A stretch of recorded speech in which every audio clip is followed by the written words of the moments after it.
Good. Just wants to get it clean.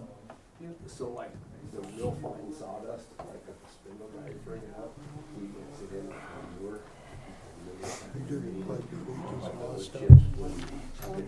Chips, trees and stuff. Okay, we're live. Okay. The time is now 6:03, and I'm going to call this meeting to order. First on the agenda is public comment. Is there any public comment on items under the jurisdiction of this board and not on the agenda? And also I need to remind everybody to sign in, please.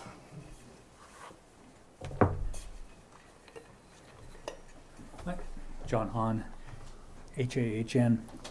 Couple of things.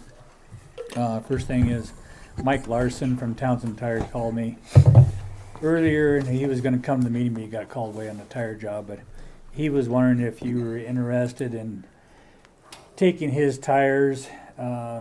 He saw the article in the paper where he said, thought maybe you guys needed some more money.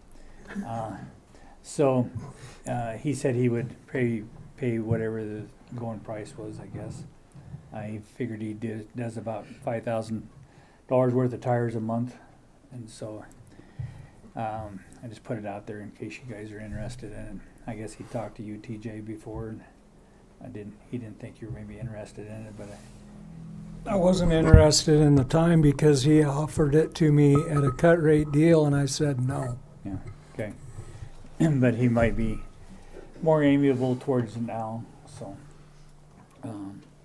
he might come to another board meeting. So the other thing, I gave you guys a presentation or some ideas when you start talking about your revenue options, especially with the doing away with the assessments and going to your pay-as-you-throw system there. So I just thought I'd throw some ideas out there that you might get questions from the public on, and just something to think about. So hope you can look at them. So thank you. Thank you. Is there any other public comment? So next on the agenda, and everybody did sign in, is discussion decision of the Tiger Team Subcommittee's findings and recommendations, and I think Bill was going to go more in depth into the. Thank you, Mr. Chairman and members of the committee, of the board, excuse me, and ladies and gentlemen of the public. What I'm going to do tonight is I'm going to share with you the model that we can use to simulate what solid waste charges should be or could be under both the pay-as-you-throw scenario, which was offered at the last meeting, and with the assessment system that we currently use. The Tiger Team met a few times, and we were scheduled to meet today, but Doug and Eric couldn't make it, so I'm going to go ahead and present this. So I have a bunch of things to show you, and then we can simulate ideas on what we could do under the assessment or under the pay-as-you-throw. But I think it's important to also share with you a timeline, and I have that on the whiteboard. So if I go over there and just show you what I have there, it might help you understand what the constraints are for assessments, if you don't mind. No. Okay.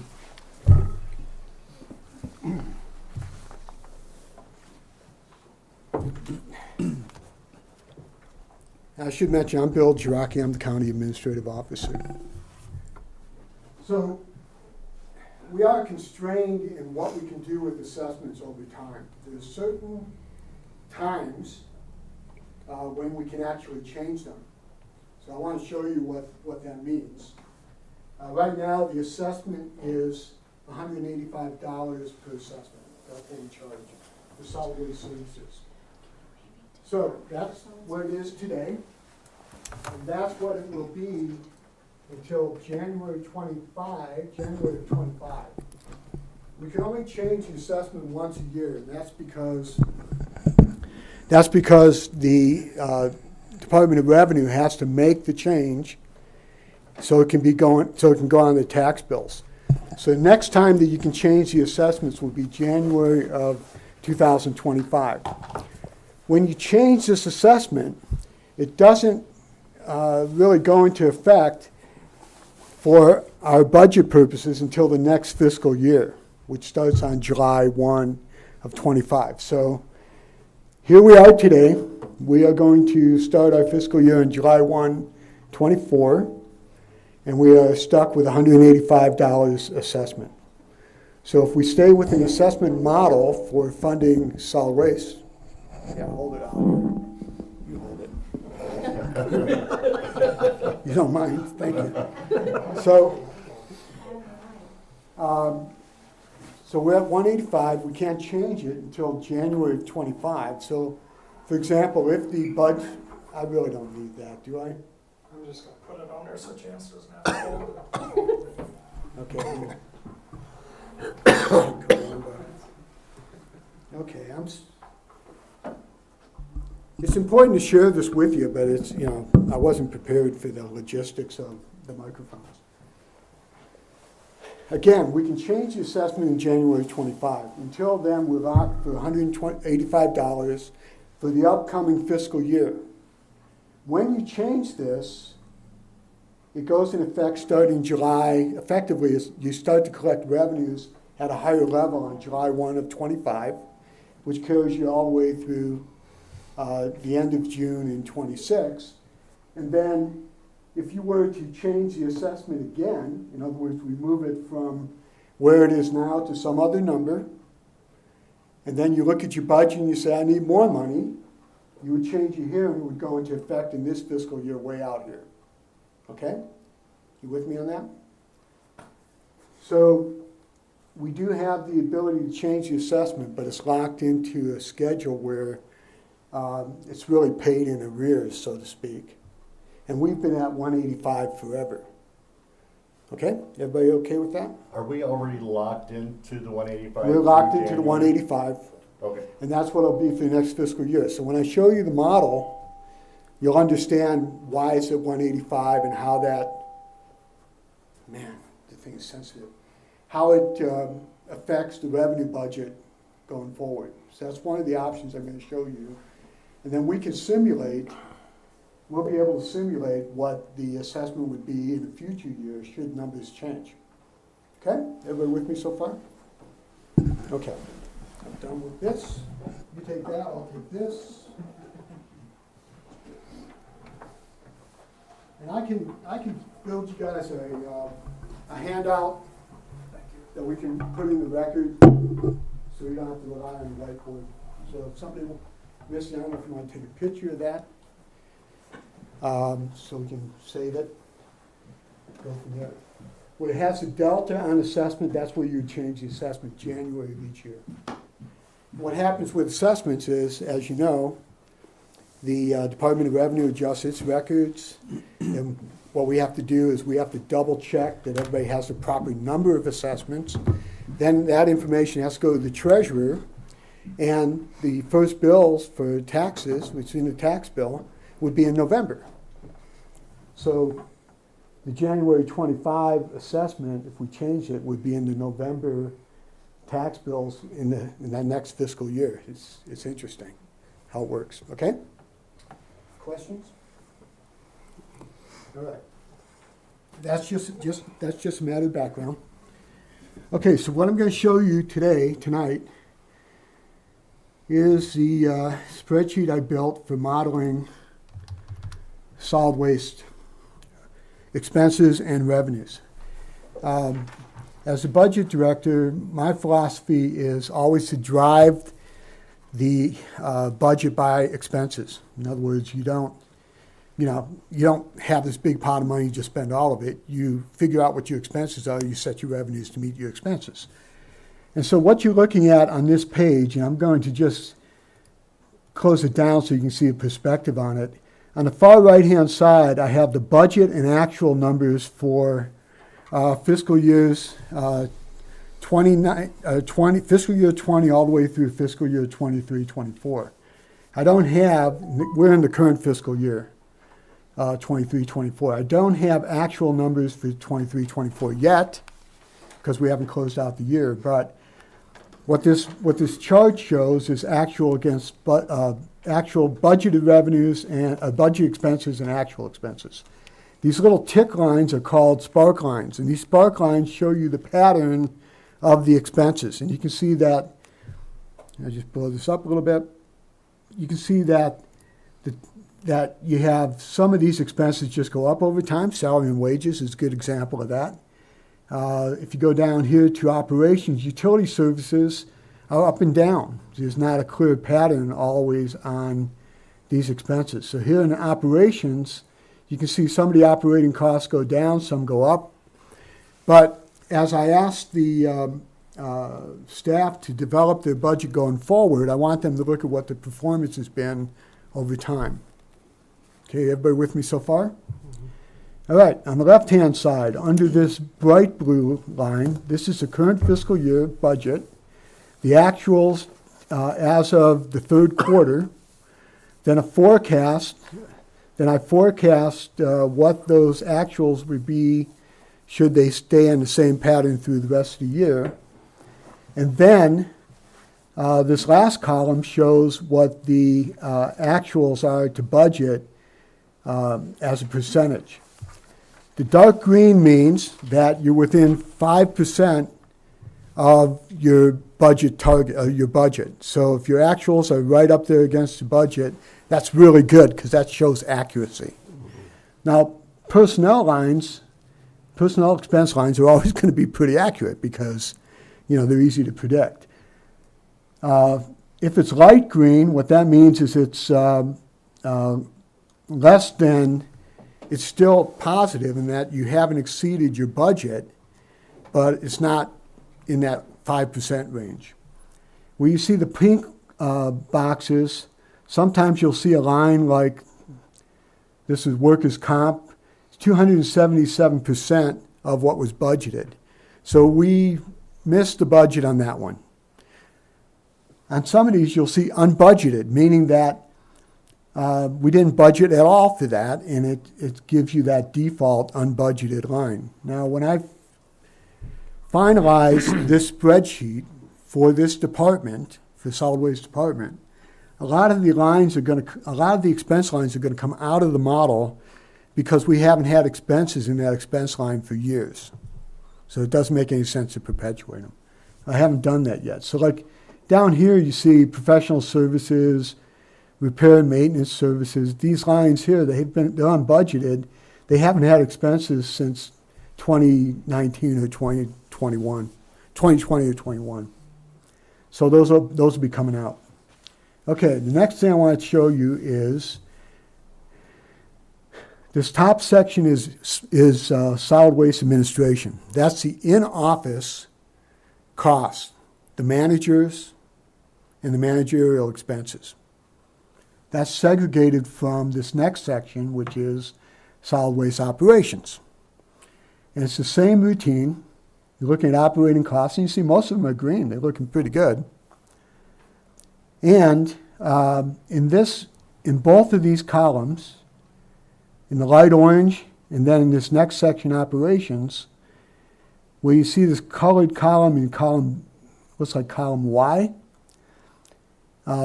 this is the predicted budget for the upcoming fiscal year. Okay? Now, the reason that they're different colors is that all of these operation expenses, what I call the outside of the office expenses, they are derived from a separate worksheet, which is right here. And this is what I call my operations worksheet. And what we've done for the first time is we have, let me pull this up a little bit, is we have set the budgets for each one of the facilities. So each one of the locations, Indian Creek, Cedar Creek, Tostons, Radersburg, Dry Creek, and Winston. We wanted to segregate the cost by facility in case this board recommends closing facilities or changing operations in any of the facilities. Now you'll notice that most of the expenses show up under Indian Creek. Well, that's a logical last place that you're going to cut your expenses. That's all the expenses derived from Indian Creek, but the things that are specific to the locations are still shown as much as possible. Okay? So when you use this model, we can go in and we can basically eliminate all of these expenses to see what the effect is automatically on our need for money. Okay, remember that expenses drive the need for revenues. Okay, everybody with me on that so far? So the bottom line on this particular worksheet is you have information that's never been provided before by location. All right, going back to the spreadsheet. So you can see where these purple numbers come from. The purple column comes from that previous page. I have a couple things highlighted here that I may not use, things that are unbudgeted. Again, we may eliminate that line altogether. The other thing I want you to pay attention to shows up right here, and I'll blow it up for you, if I can. What we call the, we passed it, Capital Improvement Plan for Solid Waste. This number for Capital Improvement Plan for Solid Waste is $150,000. This is a new expense. It doesn't show up in the previous years. Where does this number come from? Because you're veterans of these meetings, you'll remember that I built a capital inventory model. And the capital inventory model looked at every item in our inventory and had a prediction of how much money we needed to save or to finance to replace that capital item. And that list of capital items shows up here, what we call the Nessie curve annual cost. These are all of the rolling things, vehicles that we use for solid waste. And the dollar amounts for each one, just blow this up a little bit for you. The dollar amounts for each one are the annual cost, we're going to finally charge our customers for the wear and tear on that equipment.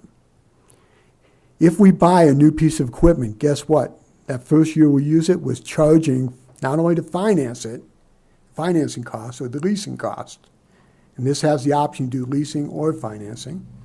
We are charging not only that cost, but we're charging the wear and tear on that item so that we have a down payment on the next one. We've never done that before.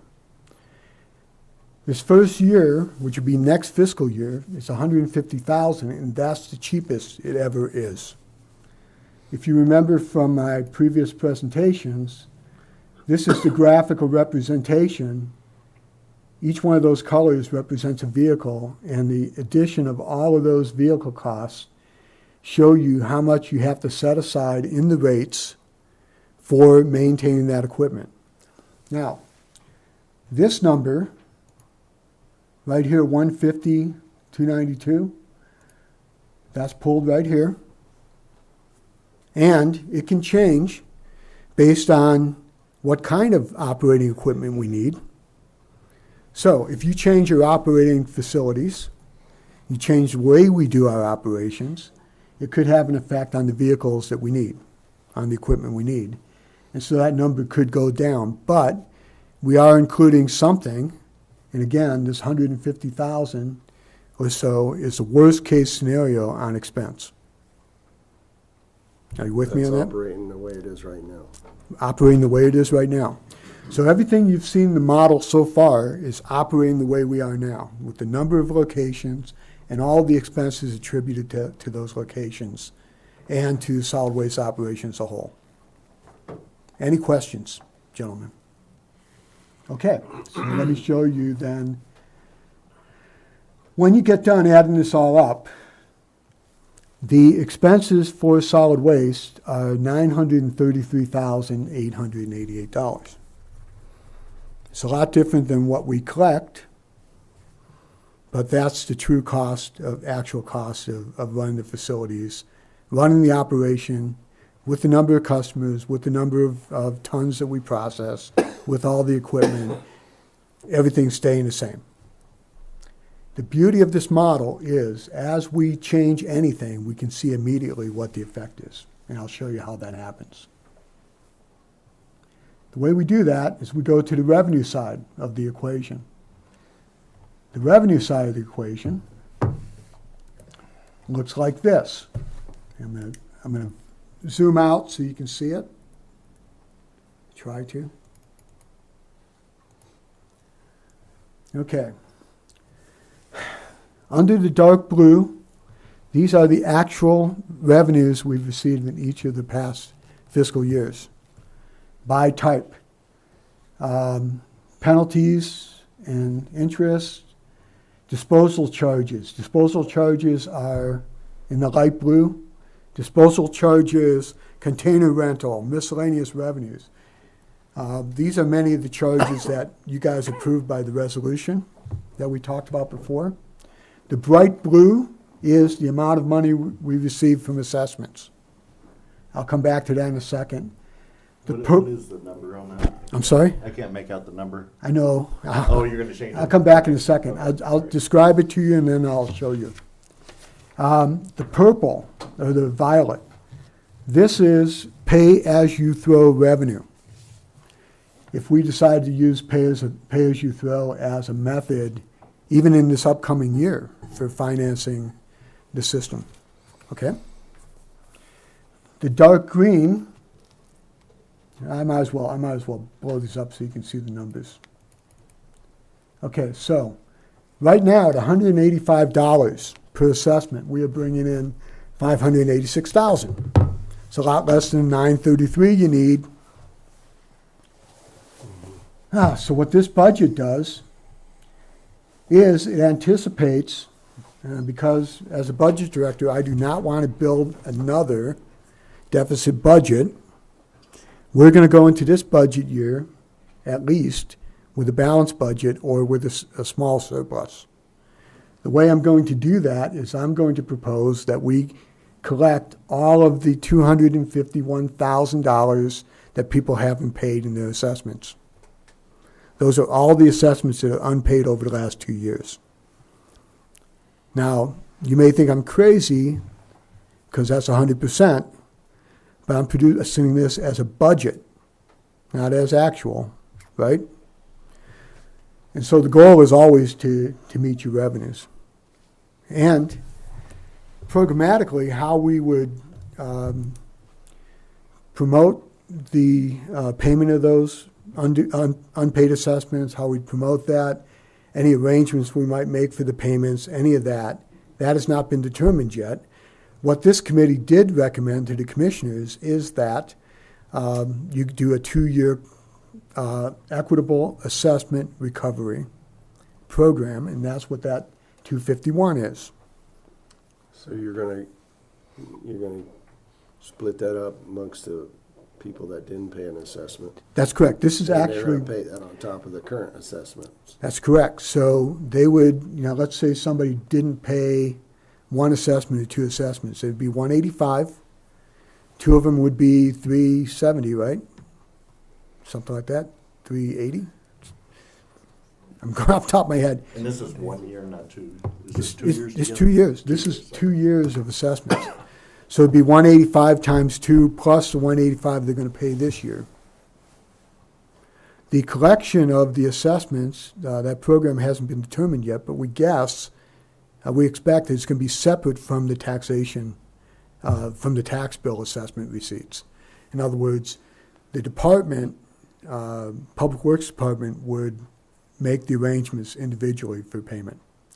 The treasurer will still be expected to set up the system for the annual assessments as part of the tax bill for $185. So that's going forward. This is going past. And that software system is being updated? Yes, basically the software system's there. What we have to do is update the records, make sure they're proper, and so that so the treasurer is issuing those assessments properly this But year. are they gonna have to go in manually from year after year after year, or can it be set up to do it automatically? It isn't quite automatically, but it's easy, and that is you take an Excel file and you import that into the Black Mountain software, and it updates all the records.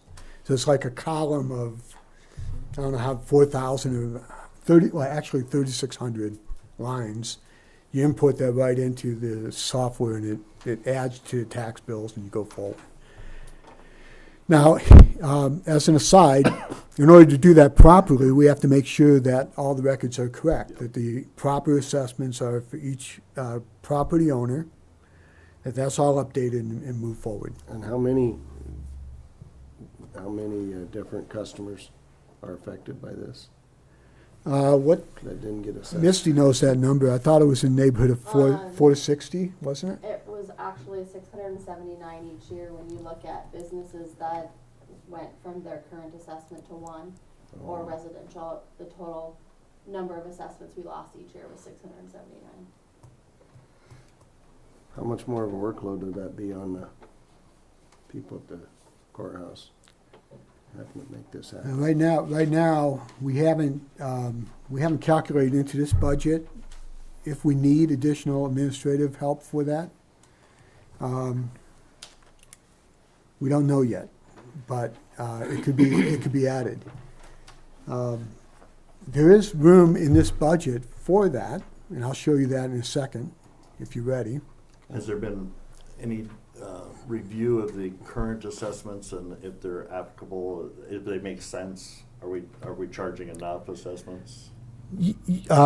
What you're speaking of is somebody who has multiple assessments, if those are proper for the system. That has not been done yet, and that may be something that it's a work in progress in this next fiscal year. In other words, an updating of the assessments.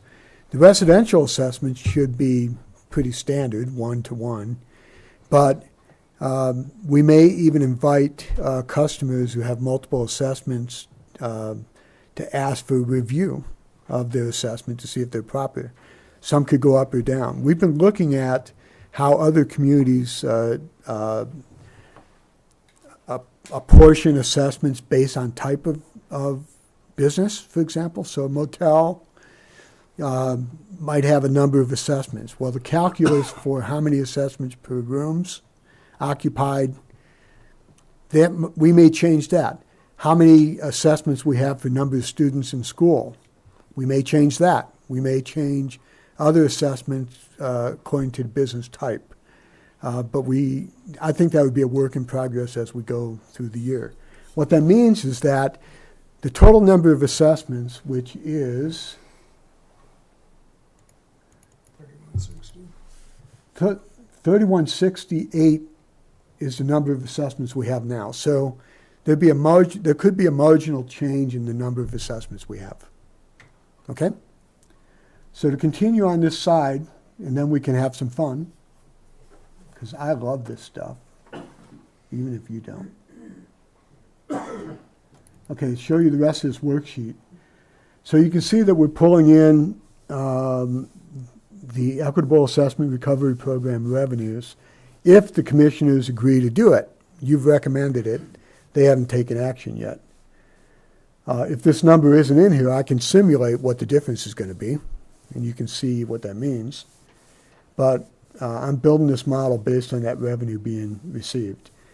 So coming down here to lines 26 through 29, 26 shows the maintenance assessment as the maintenance assessment or the pay it as you throw revenue, and that is $586,000.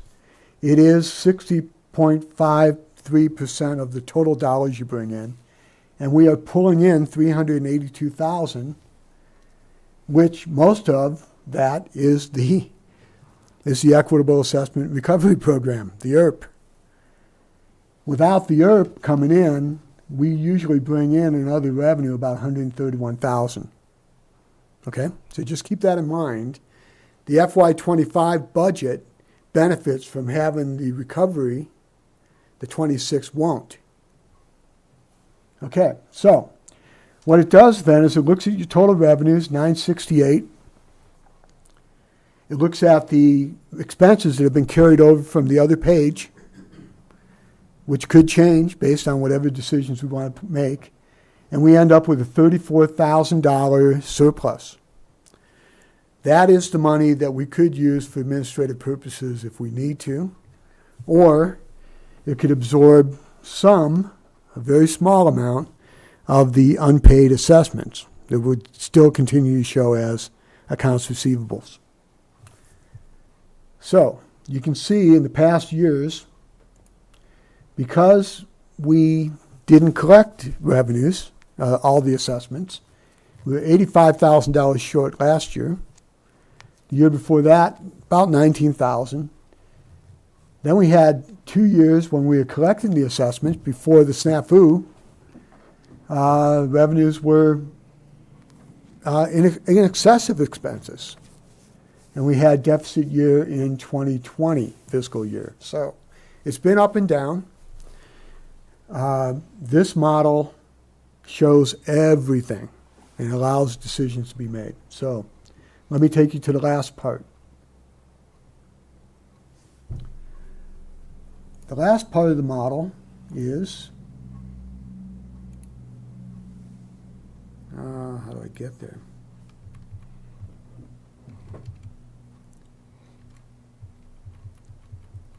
Oh, come on. I think what happens, I lose my scroll bars if it's too big.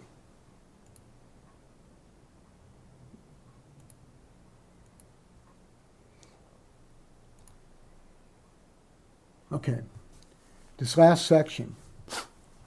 The first thing is the solid waste assessment calculator. Let me pull that up a little bit for you. Can you see that okay?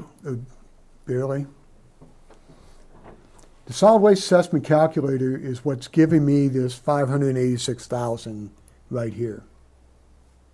Okay? $185 is the assessment. We have 3,168 assessments, and we're managing 4,752 tons of solid waste. It brings in $586,080. Okay? This next section is pay-as-you-throw. The pay-as-you-throw calculator, if we choose to do pay-as-you-throw, and we can demonstrate that in a second, what it does at the very outset is it calculates how much it costs per pound of trash to handle.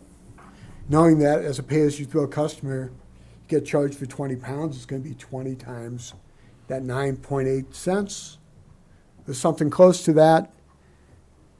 And maybe you have a minimum charge. We haven't decided that yet, but that's the pure number of what it costs. There are two other calculators in here. One is called an expense contingency calculator. It looks at your total budgeted expense. The expense contingency percentage is, if I believe I need more money above and beyond my expenses because I'm not confident in my expense budget, I can put a percentage in here like 10% or 5%. And what it does is it adds non-personnel expenses, which are the ones that are flexible. It adds that amount into the expense budget, which drives up my need for revenue. With me so far? Mm-hmm. Okay, the last one is a non-personnel cost reduction calculator. If we have what it shows here, where the mouse is, I'll read it to you, $394,000 is the personnel cost, total personnel cost for solid waste.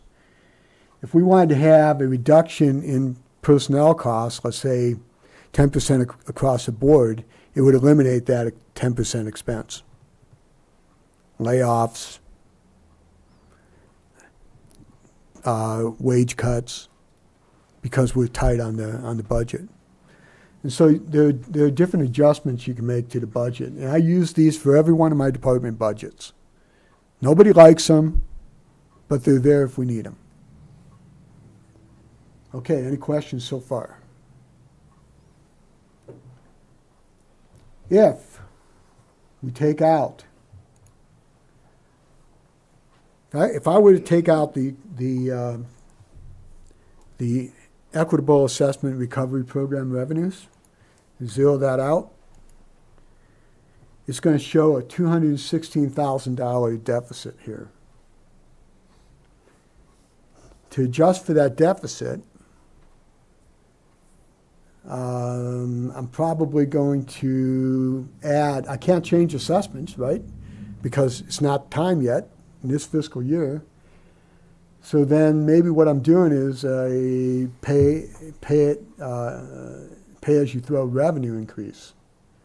So in addition to the assessment, we're going to charge people per pound for a certain number of pounds in order to balance my budget. Now I could reduce all my expenses as a way to make up for that $216,000, but that's on the other page. So if I was to say, let's put all of this 216,809 in pay-as-you-throw revenues, it's going to add pay-as-you-throw revenues to my budget, and I'm going to end up with a 7-cent surplus. See how that works? Is that based on a tonnage charge or just? Yeah, what's going to be is a charge per pound. And I'll just see if I can blow this up a little bit for you. I hate that I have to do it that way. Let's see. Oh, here we go. I don't know what happened to my scroll bars. So basically you put in how much money you need and it's gonna tell you how much per pound we gotta charge. So It tells me how many pounds I have to charge for.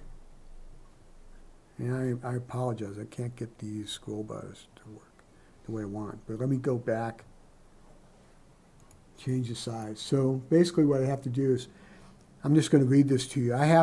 I'm expecting that I'm gonna have to charge for 2 million pounds of waste in order to get that $216. at what fee are we charging? At 9.83 cents a pound. Do we know what that is a ton? Yeah, just multiply that by 2,000. Now, the way the model is built, everybody who pays $185 is going to get 3,000 pounds, a ton and a half of weight assigned for that 185. After that number, everybody's going to be paying per pound. Because I don't have the revenues from the assessment charge, we're going to have 2.2 million pounds processed at charge. It's kind of a bad thing. When that would take effect. That would take effect in this fiscal year if you decided you didn't want to have the pay-as-you-throw revenues. If you have the pay-as-you-throw revenues, you're sitting there with a $34,000 surplus. Okay? So let's do another fun one. And how much was that gonna be then? Pay as you throw? Pay-as-you-throw, in terms of revenue, No, I guess it varies on whatever. it varies on Totally whatever varies, somebody. doesn't it? Yeah, For so everybody. basically what you have is we have a way to measure how much weight is coming in. So like if you Right. have it, if you're in the county, not in the city, but if you're in the county, you'll have a tag.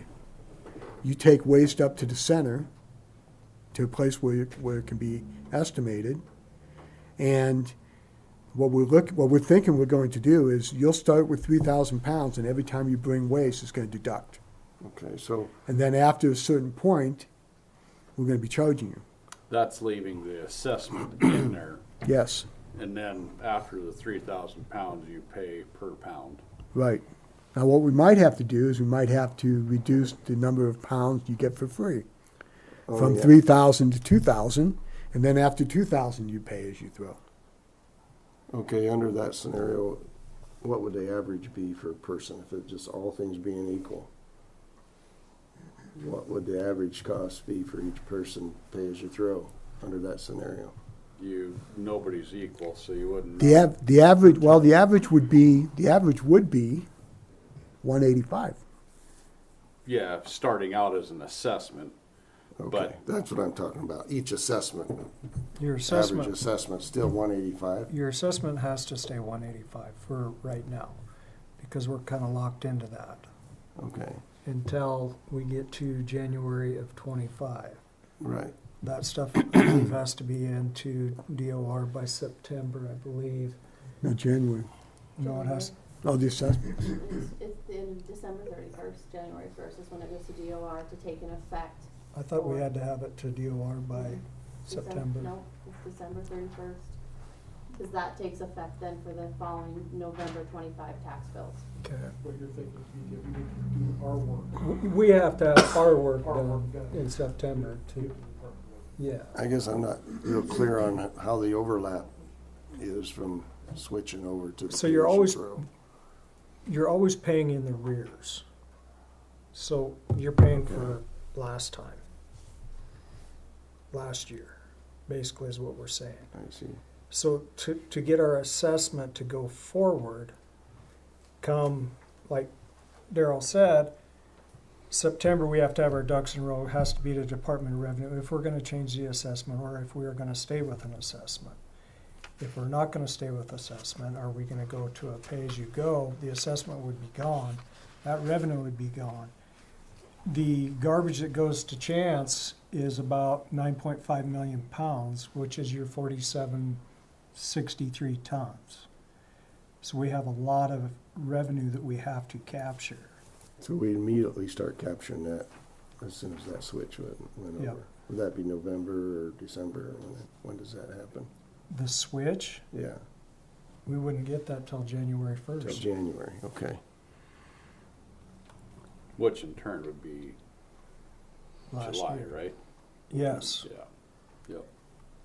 Now, what I just did is I took the pay-as-you-throw pounds out just now, and we're back to our normal model. Now, the other way you could do this is you could take the assessment revenues out and go straight to pay-as-you-throw. So we make the assessment 0. Now I need 551,000 in pay-as-you-throw revenue. So I'm going to plug that number in here. 551,659. And the number of pounds I have to take in is 5,614,000. That's how many pounds we have to take in. But everybody would be paying some version of 9.83 cents per pound. So maybe there'd be a minimum charge up to 20 pounds if you weighed it, and then it'd be per pound after that. That requires us to put scales every place. So what we haven't built in here yet is which facilities are you going to put scales into, and what is the operating cost. So I would go back here to operations, and I say, okay, how many facilities are we keeping open? How many are going to have a scale? How do I build those costs in? The capital cost of the scale as well as the maintenance of it. We can model that here in the expense side. If I were to close all of these facilities, We'll leave Cedar Street. yeah, Cedar Street and, Leave Cedar Street and Indian Creek and take the other 3 out. Or 3 cells. take these out. Yep. If I were to close these, and the majority of costs here, gentlemen, is, just for the sake of doing this quickly, the majority of the costs are personnel. So let's say I zeroed those out. Let's see how I do that. Let's just put 0 here and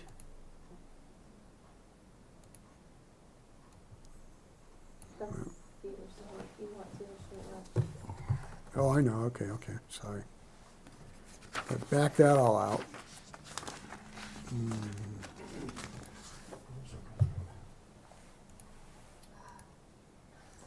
Okay, so you just want me to close these, right? Yeah. Okay. 0.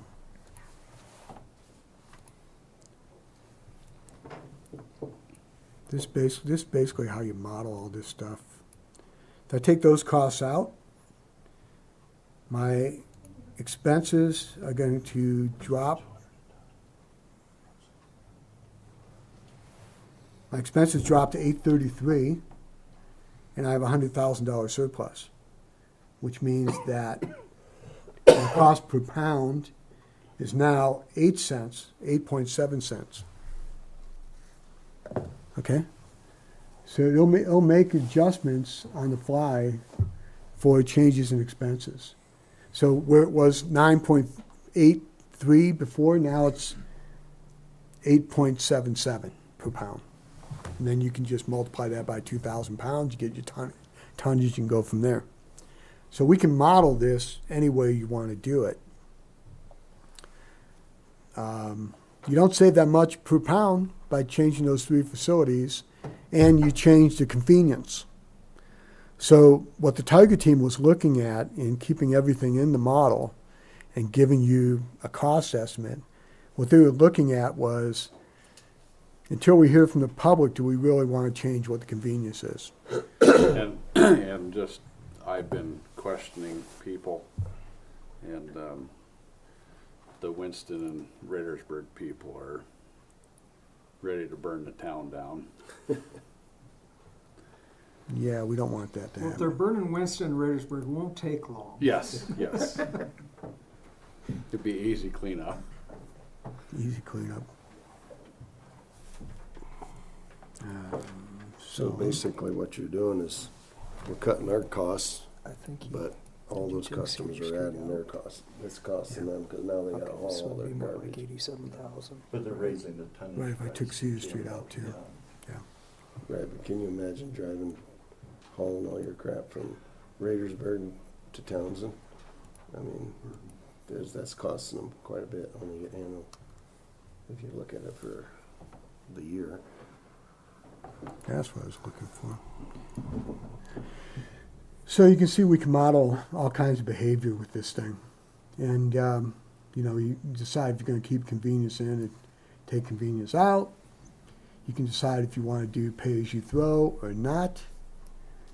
If you do your assessments, you don't need pay-as-you-throw, obviously. And there are different administrative considerations for keeping the assessments versus going to pay-as-you-throw.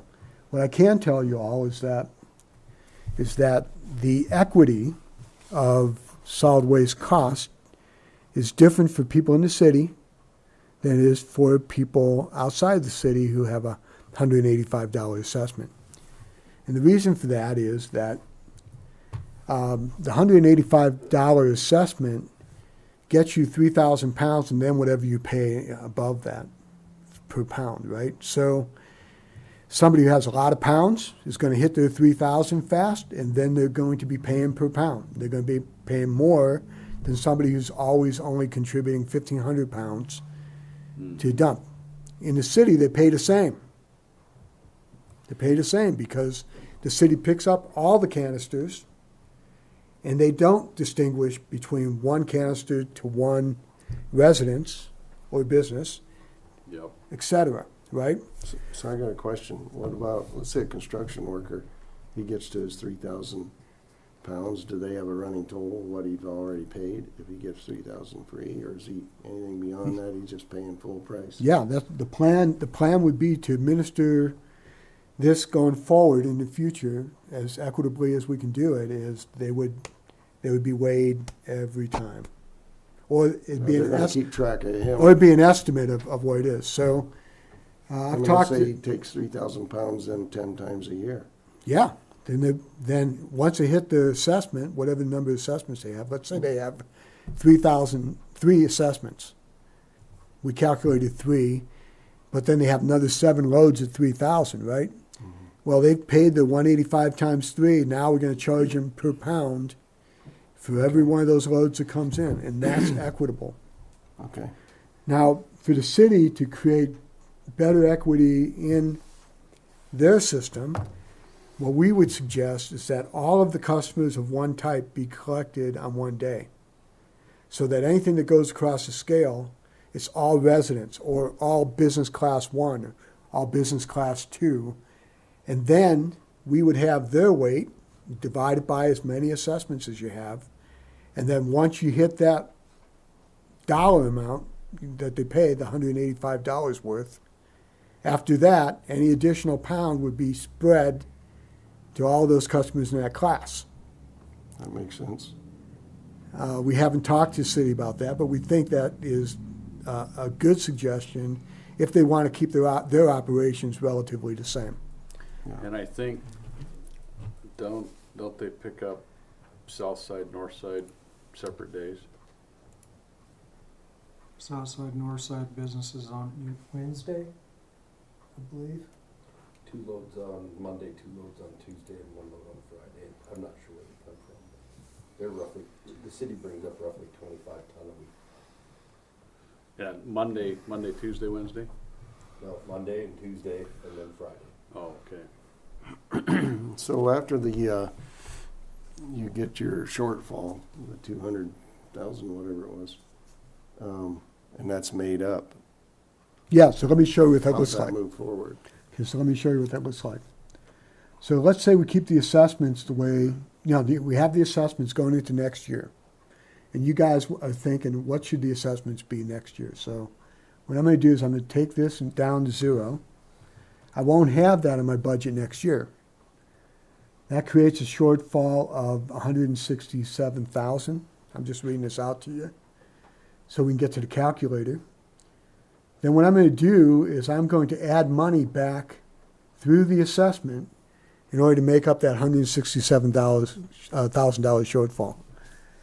So for the next fiscal year, if all of the other expenses stay the same, I'm going to take this up to, and I know I've already played with the numbers, so I know it's close to an assessment of $254,000, or $254. If I make this $250, I can come down here and I can see that I have a $38,000 budget surplus. Why? Because I added more assessment dollars. So the next year when I don't have the recovery program, because it's all paid in, I would have to take the assessments from 185 to 250, and that's not counting the increase in the capital replacement cost, which is going to go up from 150 or so thousand to 190,000 in that second year. It's going to be close to that because I've got a $38,000 surplus. So it's going to be 250, 251 per assessment.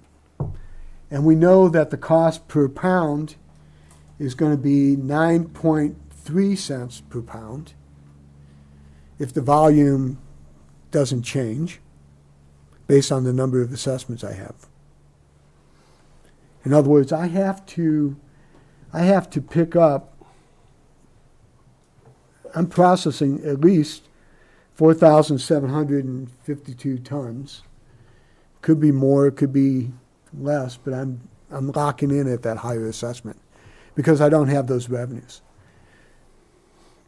The good news is, if there's good news in a bad news situation, the rates go up on the assessments, but all of our costs are covered, which means we are buying equipment when we're supposed to, charging the customers for the cost of that equipment as needed. If you were to go back into the model and change operations, say a year from now, we're going to shut down all the walking teams. I don't know if you've calculated that already or, whatever it is you're going to do on each one of these sites. So Any of those operating changes we can model.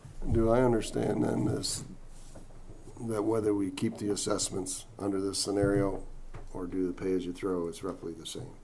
Yes, it's going to be 9.3 cents per pound.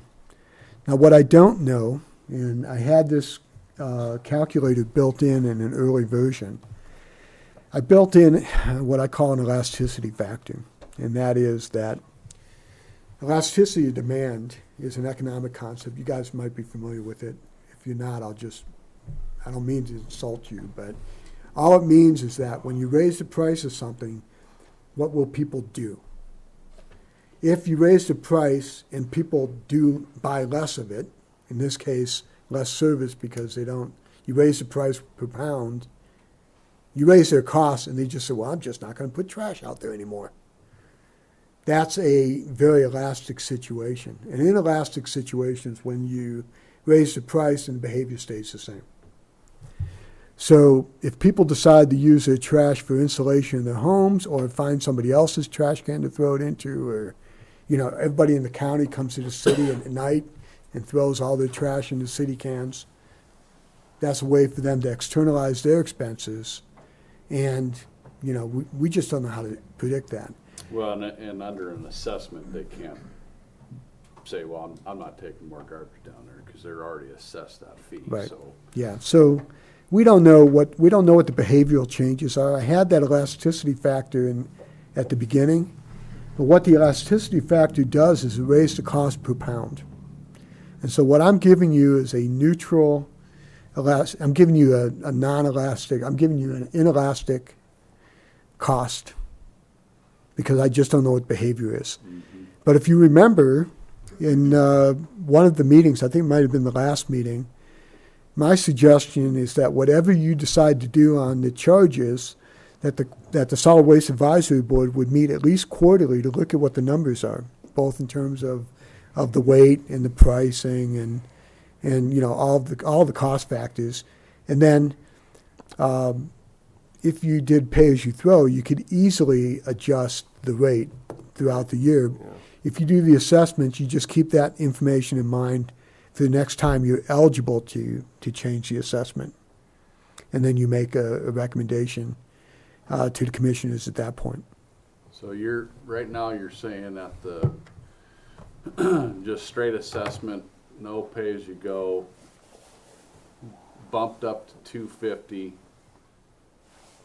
That'll make it a year, and then a year down the road it's going to be bumped up again to meet the capital. Yes. Well, what I'm saying is that for this next fiscal year, with the ERP program, I'm just going to call it ERP, with the ERP revenues being returned and the 185 assessment, we can get through the next fiscal year. In this fiscal year starting July 1. In the fiscal year starting July 1, 25, without the ERP program, we will have to modify the assessment to 250, Mm-hmm. and that will get you through that year. Assuming that operational increases aren't severe. Modest increase for salaries, and we try to keep those operational costs in line. And that's Whether it. it's in this upcoming year or the year after that, any operational changes you suggest that we implement could change the need for money. But that capital improvement fund's going to go from 150 to 190 to In the worst case, it's going to get to. I'll just show you numbers. Just scare everybody to death.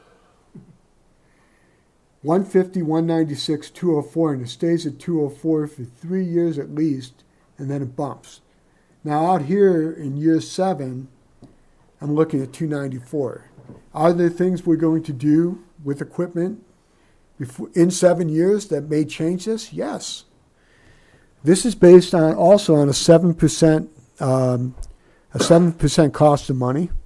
We're borrowing at 7%, and we're investing the money we're saving until it's spent at 4%. Both of those factors could change. So at year 7, you're looking at an assessment of $500 if you stayed with an assessment.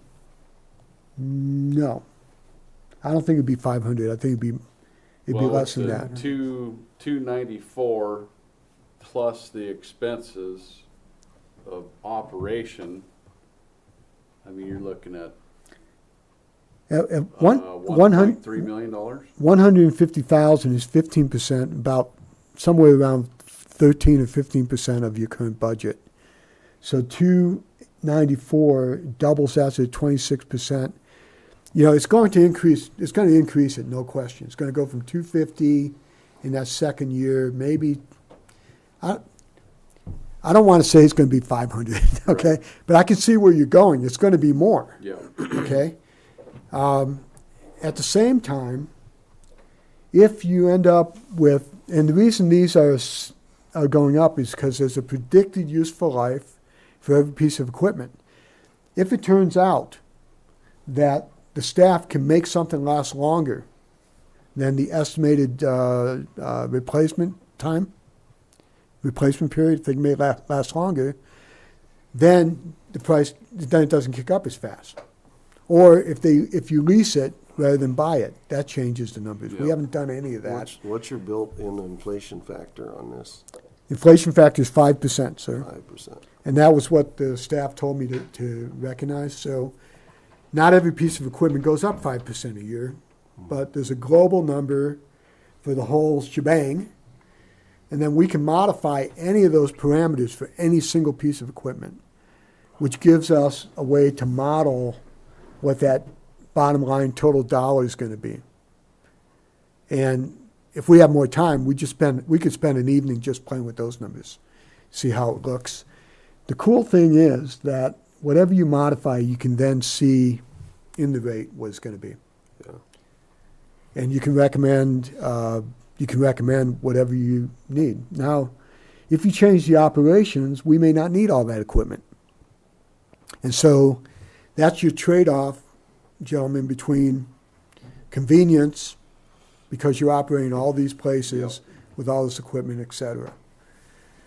And, you know, you'll find out what the public thinks. Now, I'm just going to throw in an aside. Where I live in a condo, and I pay a condo homeowners association fee. That homeowners association fee is $268 a month. What are they doing with that money? Well, I'm the president of that board. We cut the grass, we plow the snow, we pay for the electricity and the street lights, and we pay for water for the sprinkler system. I'm paying $268 a month. Now, if you were to double your assessment from $385 to $370, that's basically $1 a day for solid waste service. And maybe at that point you're offering more pounds per assessment than you have now. Anyway, I do a lot of talking, so. Well, that's probably pretty much on par with the rest of the inflation in just about every food, everything else going on right now. Is probably not going to affect people too much. I mean, they'll expect it, not that it's not going to affect them, but. So, Bill, how easy would it be for you right now to put that 294 in there as the capital improvement Sure. and all pay as you go? I'll do that. Oh, and do pay as you go? Yeah, without the assessment. Yeah, now you're singing my tunes. So, Bill's getting excited over here. yeah, here we go. All right, so we're going to put, I'm going to put in this number right here. This number is going to be equal to 294, right? Yep. And then I'm going to, I have to accept that. And now I'm going back to the revenue side. And you want me to do pay as you throw? Yeah, no assessment. Okay, no assessment. I need to bring in, just read this to you, 897, 957. So 897, 957 goes up to almost 11 cents a pound, 10.83. And that has all expenses and the capital improvement dollar figure? Yep, and it takes out the ERP program. So that's $220 a ton. Oh, you had to mention that. Is that correct? I Yes, may be doing sir. my math wrong. I'm just No, asking. no, I think you're doing your math right, and, So under the current assessment, we're paying with 187, so one assessment is $61 a ton, basically, for the 3,000 pounds. Am I Currently? doing math wrong again? 187 divided by 3 is what? 187 divided by 3 is 60 61. something. Why are you dividing it by 3? Because you get 3,000 pounds? Oh, no, 3,000 pounds is 1.5 tons. One time. Oh, gotcha. So I was doing my math wrong. Yeah. And that 11 cents, Bill, you still have all sites open? That's all sites open, and that's all total convenience and pay as you throw. And full cost pricing. Are you saying that you made up the lost costs from the lost assessments with that? Or you just I've already done that. waiving it? I've already done that. This is, Collected it? I've already collected Okay. now, For example, That number's is gonna end up Yeah, so changing because what- the scales what are you aren't put paying in there. time for when Yeah. it's- So you're looking at more like closer to current probably tonnage right now. 14 cents, 15 cents. So that is. Scales don't cost so much. By the time you get them installed, it's gonna. okay, so, Mr. Miller, Mr. Chairman, Mr. Miller, the cost that we don't have built in is the cost of the scales in each location. So, that's gonna add, no question. But once you make the commitment to change the way you do business and how you charge for the service, once you make that change, it stays there, so to speak, until you So have are to you change it. thinking adding 2 more scales? If you leave it like this, you're gonna have to put a scale at every site. Okay, that's what I was wondering. So so you're looking, let's say they're 25,000 apiece, so you're gonna need 4 or 5? Well, you're gonna need 2 at Cedar Street. Oh, yeah? You're gonna need 1 at Winston, so there's 3. 1 in Raidersburg, 4. Dawson's 5, Dry Gulch is 6. Plus the manpower to Plus run it. and possibly another one at Indian Creek, and you're gonna have at least another halftime person at each site. Yeah, so we'd have to calculate. So basically, what you'd say to us is, work up this scenario, and we'd come back to you. We're doing it quickly here, but we could do that. In fact, the Tiger team can do it. We could do it in full set next time we meet on the 14th. So the whole idea of tonight, we don't have a quorum, but we have interested public that's getting a preview of the kind of thinking we're doing here. Do we- In the next meeting, we can model anything. It just takes me a few more minutes to get it, but we can get it. Will we have that emailed to us so we can look at it on our computer, or is that impossible? I could, but I would ask you to keep it. They would not be released to the public yet. Oh, sure. Yeah, that would be my It's hard concern. to, I can't even see the numbers from here. Yeah, I apologize. We need a 100-inch TV. But I mean, Commissioners. if I can, We need a 100-inch TV. but I mean, if I had it on my computer, I could study it and do some scenarios, and then I'll have a little better idea. I mean, Yeah, and what I would like to do is I'd like to tutor you too, because some of these cells contain formulas. You just plug numbers in, and you're going to blow out the formula. So I would be happy to sit down in your kitchen with you one-on-one and show you it, and then give it to you if Okay. you want to do that. all right. With any of you, if you want to spend that extra time. We all also have office hours, and you're welcome to come in at any time and schedule with us to come in. And we can share with you there as well. To help Okay. with that. So, Well, this has been very informative, and I appreciate all the work you've done on that. It really dials it in to where we can make some solid decisions, it looks like to me. my pleasure. Happy to do it, and If there are other ideas that we need to build in here, please let me know. But I think I've got most of what would happen. Mhm.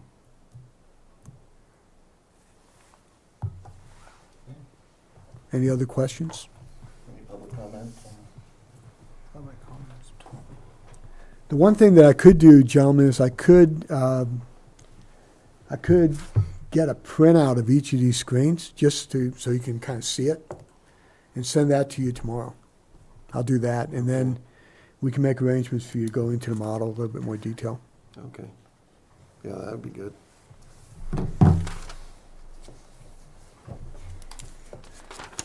All right.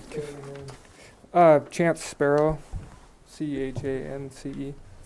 I'm the president of Tri-County. As you guys know, we specialize in the waste collection services within our designated service area, reaching as far south as Flynn Lane. I just wanted to clarify some points from the last couple meetings about our services and our pricing. So we are definitely, I think this is the right direction to go. There's a lot of numbers here, it's kind of confusing, but a lot of other counties do this. East Helena has a system similar where they allow their residents 2,000 pounds. And then we administer the amount of material that they bring into the landfill, and then we charge them for the overage. It's $39 a ton at our facility. But we're not running all the extra container sites and transfer station and stuff. We just bury the garbage. That's kind of been an ongoing thing for us as far as the assessment with Lewis and Clark County. And I think that's why pay-as-you-throw is a better option, because the people who actually throw away the garbage pay for the tonnage. Unlike some where if you don't throw a lot away, you're still paying $120 a ton for 1.5 tons. Which some people, it amounts to hundreds of thousands of dollars in Lewis and Clark County that people that don't produce the garbage pay for. So we're definitely in support of that. So in Broadwater County, we operate a 10-hour, 220-mile collection route, specifically Broadwater County, on Thursdays. Our current rate is for a 96-gallon cart is $25.99. I think if pay-as-you-throw were adopted a decade ago, we'd probably be at $22 to $23 per month, and that includes the tonnage charge. As you guys know, we pick up the garbage, we charge for the collection for the customer, and then we bill Broadwater County for that material. Pay-as-you-throw it. You take our head off the chopping block as far as who's responsible for the tonnage, because we could just charge the customer depending on bin size and pickup frequency, and it's a lot fairer system at the curb too, versus here's your bin. It works well for us right now because it's like, here's your bin, fill it or not. It is what it is, but we could at least modify that to enhance the pay-as-you-throw model with the county. Chance, can I ask you a question? Yeah. Did you say that $25.99 is your rental rate? No, it's our monthly rate. Your monthly rate? Yeah, for once a week service. Yep. And so currently we have about 144 weekly customers, so it's not a lot for covering the majority of the county. So that's kind of where we're at, but I think I don't really anticipate you guys wanting to do private collection, but I think the Yep. price would be $22 a month. If you had to guess to do all Broadwater County per person with tonnage, what would the monthly fee be? I was talking to TJ about that. I was thinking 19. Probably could get it close to 19, but to That be includes safe, tonnage? that includes tonnage. Because these numbers are with just the assessments in Broadwater County, Right. not Townsend. Yep. Okay, 3,100. Yeah, we could probably get down to that, but to be safe, 19 to 22 a month. Can I ask a question? Can I understand the question? Can you let us know your mileage, because our district goes to Highway 101 through to Topography and Yeah. around, so. So 35 miles from the city limits of Helena, and that pretty much, we have a customer out on Lippard Gulch, and that's right at the boundary of our area, and then the end of Flynn Lane is, we have some customers down there, so that's kind of the radius it goes. So you wouldn't be servicing the entire county then? No, we couldn't unless we were permitted to do so. Yeah. So, and then I know how you're getting $40 a month because there are companies that charge that. Well, and if you had to go outside Lippert Gulch and Flynn Lane, I mean, you're talking all the way to Highway 101. Yeah. I mean, Broadwater County's pretty big. There's no way you could do it for $19 a person, right? I mean, if you were to go outside of Lippert Gulch, all the way to 101, If you just did the solid waste district, is what you're saying, Kif, right? yeah. If you were to get permitted to do Broadwater County as an entirety, there's no way that you guys could operate at $19. I mean, that's. If we had every resident in the county, I mean, Yeah. it would be pretty dang close. Do you? Yeah, right now we're driving past hundreds of houses to service one container, you know? And then, yeah, depending on how many routes, yeah, I mean, I could run the numbers too. Yeah. And get you an exact number that we would be at, so. But that's a process in itself, and it's kind of expensive to get Right. permitting in other territory. Yep. That's But- something that take a couple of years to get figured out if Yeah, you went that route, for sure, yeah, both on your end and our end, of course. yeah. And obviously, it'd be evaluated after a year to see if it was good for you guys expense-wise. Right, Yeah. yeah, I mean, we just made this rate increase, we haven't raised our rates. We've raised, I think, twice since 2008 for residential service, we're trying to keep our rates low and fair. I mean, Lewis and Clark, I mean, Broadwater County is extremely fair for what we're Yep. doing out there. How many customers do you guys have right now? We've got about 8,000 customers, majority in Lewis and Clark County, and then Jefferson County, some in Powell County. Yeah, that's about it. You must have quite a few employees then, huh? Yeah, we're at 37 employees. Yep. 37. Can I ask another question? And are you speaking just on residential pickup? What about the businesses? Yeah, so yeah, that was referencing the 96 gallon once a month. We could pick up businesses. That would be same thing, adjusted by container size, pickup frequency. You know, there are options too. If you were to do a full county-wide thing, we could offer, we've done this in the past, like once a month, here's your bulk items. Like, that's the convenience. That's why you want the container sites. If somebody has a service at their curbside, which we can go in yard too, Yep.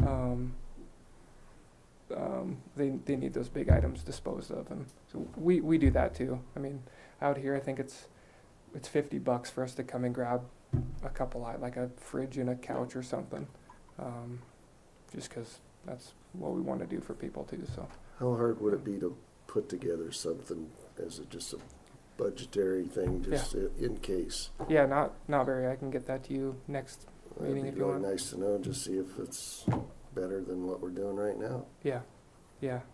That sounds good.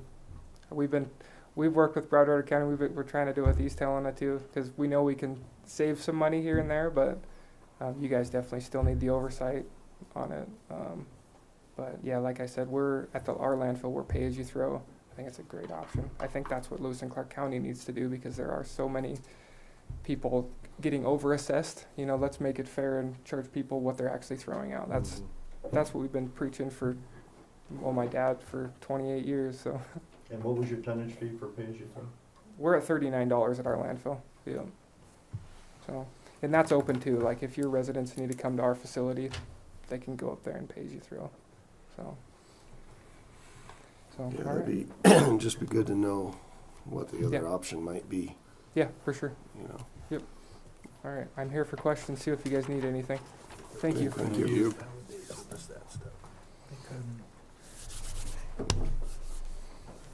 Any other public comment? I just wanted to mention too, you were Say your talking, name one more time, just- oh, John Hahn, H-A-H-N. You mentioned about putting scales at every place there too.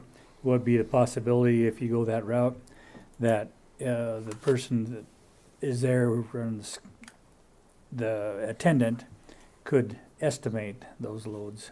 I think they do it around East Helena, or around Helena in that area pretty well, so. And I guess they come pretty close and stuff, so it would save a lot of cost and scales. Rather than have a scale, have somebody that can estimate it. Right. Yeah, Mr. Chairman, and I think TJ might want to answer this one, but members of the committee and members of the board, we anticipated that we wouldn't be able to have scales in every facility if we started with pay-as-you-throw on July 1. So it would be an estimation system. People would have to be well-trained and have to be consistent in their behavior. So, Seems like you're gonna have people arguing with you constantly, though. yeah, but our intention would be, if we went that route, that we'd be prepared to do it properly. So Lewis and Clark County, they give you an average household bag weighs 20 pounds. They basically, what they do is they take your number that's been assigned to you. You go to, say, Marysville, you have one bag, one 20-pound bag. So they write down the number, they put a slash mark in there as 1. Based on size, you know, they've got the bigger bags too, you know, it's a little bit more. Or if a pickup load comes in, it's all based off of how they do it. They're very close, according to Lewis and Clark County, that their numbers are very close, where they're not missing much. If we did go to that without spending $150,000 that we don't have, would be how we would do it. But that alone would be household trash only. There would be nothing else available there. Your C&D, your trees, everything else is going to go somewhere else. It's going to go to the transfer station. It would make the sorting on the floor a lot easier for our site attendants as is, because still to this day we're getting people that throw oil in buckets and they drive over them with the loader, and it becomes a mess. I can see down the road having scales possibly, but if the system works as a estimate, I wouldn't suggest spending $150,000 on scales. Yep. And it is, I think, as far as a convenience item for the people further away from Cedar Street and Indian Creek, the bulk stuff, I don't think should be able to be dropped there if they remain open. I think it should be 100% household garbage. It's got a fit bag. No bulk items dropped off there, because then if you're trying to assess that without weight or a scale, it's One of the things I've always said since I got into this position is I don't have control of the sites. I cannot assess fairly with the walking cans open. I don't know who's throwing what. We're getting construction debris. Our foreman can attest to it. It's everything from, couches to mattresses to tires getting thrown in there to refrigerators. I mean, it's everything under the sun. What I'm trying to do is not make the people of Townsend or Broadwater County pay for everybody else's mistakes. Let everybody else pay for their own. Commissioner Randolph made up a good point. I am one person. I don't generate much trash. A family of 6, they're getting a killer deal. Yep. They're probably dropping 6,000 pounds off in a year. Mm-hmm. So their assessment's about $50 maybe if they're lucky. Moving forward, I think that my recommendation is either a pay-as-you-throw or a modified system of it. I just don't feel that it's fair to everybody at Broadwater County to pay for everybody else's stuff. With that 7-year capital improvement, it actually equals out. That 11 cents it's probably a better way to go, because same with some other taxes, it's not fair for some people to hold the burden. And at the pay-as-you-go, the more you abuse it, the more you're going to pay for it. Yep. And then I think the county needs to adopt a $10,000 fine for littering. There is a fine in place in resolution already, and it's $500 in the county. Anything close to the state highway is $1,000. And that's cheap. And it is very cheap. We are already seeing people throw stuff in the mountains. I don't know what to do about it. You make the fine to the point where it's jail time or they have to go to jail to pay for it. I tell you what, I'll present that to the commissioners and let them handle that. Yep. You bet. Let me know when I'll be gone. Do we have any more public discussion? Any discussion from the board? So the next meeting is gonna be May 14th, about 2 weeks from today, at 6 PM, same place we're at. Mr. Chairman, I have a question to the board members as well. Do you have, after you've seen what you've seen tonight, our next meeting is going to be May 14th. If you come out of that meeting with a recommendation for the budget, then I have time to take that to the commissioners for our budgeting purposes. I need to get all the budgets done by the end of May. Is there anything that you want to see in particular? Do you want to do a similar thing on the 14th that we did tonight, where you model different ideas? If you wanted to let me know those in advance, I could have those prepared and ready to show. I would prefer you just have some options and model the entire option. This is what you're recommending. This is an option from what you're recommending, and just, I mean, it looks like we're locked into the 185 for another year. If I read your thing right.